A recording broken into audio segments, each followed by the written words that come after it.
ရန်ကုန်တိုင်းတိုင်းမှာရှိတဲ့သင်္ကန်းကျွန်းမြို့နယ်မိန်းလမ်းမကြီးသုံးခုနေရဲ့အခန်းလေးတစ်ခန်းနဲ့မိတ်ဆက်ပေးသွားမှာပဲဖြစ်ပါတယ်။ဝရဏမှာဆိုရင်ကြွေပြားရီခင်းပေးထားပြီးတော့အင်ရှင်းမျက်နှာစာမှာဆိုရင်တိုင်းမြင့်မရှိတဲ့အတွက်ကြောင့်မလို့လေးတစ်ဖြူဖြူနဲ့လင်းအောင်ကောင်းကောင်းရပါတယ်ရှင်။တန်မန်းတန်တကာဆိုင်ရှိတဲ့တက်ဆင်ပေးထားပါတယ်ရှင်။ရှင်စင်ကအိတ်ခမ်းဧကန်ဘလို့ပြင်ဆင်ထားလဲဆိုတော့အသေးစိတ်ရှင်းပြပေးသွားမှာပဲဖြစ်ပါတယ်။အိတ်ခမ်းရဲ့ဝင်ပေါက်မှာဆိုရင်တစ်သားတစ်ခါတစ်ထောက်တက်ဆင်ပေးထားပြီးတော့ဗရင်းပေါက်တိုင်း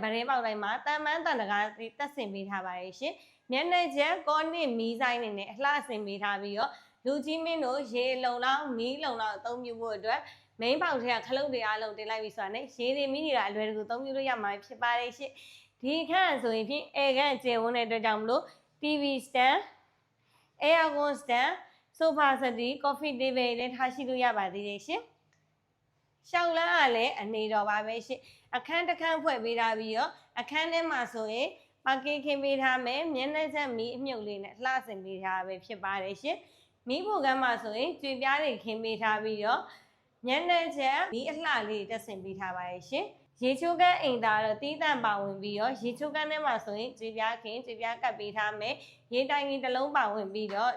toilet ထဲမှာဆိုရင်ဘူရိုင်းအိမ်သားကြွေပြားခင်းကြွေပြားကပ်ပေးထားတာပဲဖြစ်ပါတယ်ရှင်မီးဖို့ကုန်းမှာဆိုရင်ကြွေပြားခင်းကြွေပြားကပ်ပေးထားမယ်တိုက်ရဲ့အနောက်ဘက်မှာဆိုရင်တိုက်မြင့်မရှိတဲ့အတွက်ကြောင့်မို့လေးတဖြူဖြူနဲ့လေကောင်းအိမ်တန်ရရှိစေမှာဖြစ်ပါတယ်ရှင်အရေးပေါ်လေကားပေါက်မှာဆိုရင်တစ်သားတကားတစ်ထက်တန်မန်းတန်တကားတစ်ထက်တက်ဆင်ပေးထားရဖြစ်ပါတယ်ရန်ကုန်တိုင်းဒေသကြီးမှာရှိတဲ့သင်္ကန်းကျွန်းမြို့နယ်ငမိုးရက်ကွက်မိန်းလမ်းမကြီးသုံးခုဖြစ်တဲ့ရေသနာတန်တုမလေးတောင်ကန်လမ်းမကြီးအနည်းဆက်ဆုံးမှာတည်ရှိနေတဲ့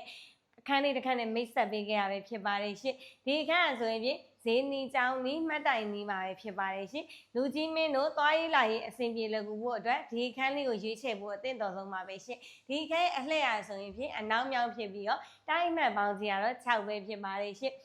ပေစိတ်ပေ60ခရမ်းမြေပေါ်မှာရင်ခွဲတိုင်းဆောက်လုပ်ထားပြီးတော့ရှင်စင်မိတ်ဆက်ပေးခဲ့တဲ့အခန်းကတော့ဒုတိယဓာတ်ပဲဖြစ်ပါတယ်ရှင်ဒီအခန်းရဲ့ပေချက်ကတော့12ပေခွဲ50ပေကျယ်ဝန်းပြီးတော့အခန်းရဲ့အမြင့်ကတော့9ပေအမြင့်ပဲဖြစ်ပါတယ်ရှင်တခန်းတလွာစီမှာ9ပိုင်မီတာ9ပိုင်မော်တာများတက်ဆင်ပေးထားပြီးလူကြီးမင်းတို့ရေလုံလောက်အသုံးပြုဖို့အတွက်အဝီစီတွင်လည်းပါရှိပါသေးရဲ့ရှင်ဒီလိုအသင့်နေတိုင်ခန်းကိုကြိုက်နေတဲ့လို့ကြီးစုခြင်းနဲ့ဝယ်ယူခြင်းနဲ့ဆိုရဲလူကြီးမင်းများအနေဖြင့်ရွှေစင်ရီရဲ့အစိတ်ကိုဖုန်းတော့ဆက်သွယ်ပေးပါရှင်ရွှေစင်ကလူကြီးမင်းတို့စိတ်တိုင်းနဲ့လိုက်လံပြသပေးသွားမှာပဲဖြစ်ပါတယ်ရှင်ဒီလိုအခန်းလှလှလေးတွေကိုနောက်ရက်များမှာရောင်းချပေးသွားမှာမလို့ follow နှိပ်ပေးခဲ့ပါဦးရှင်အားလုံးကျေးဇူးပါ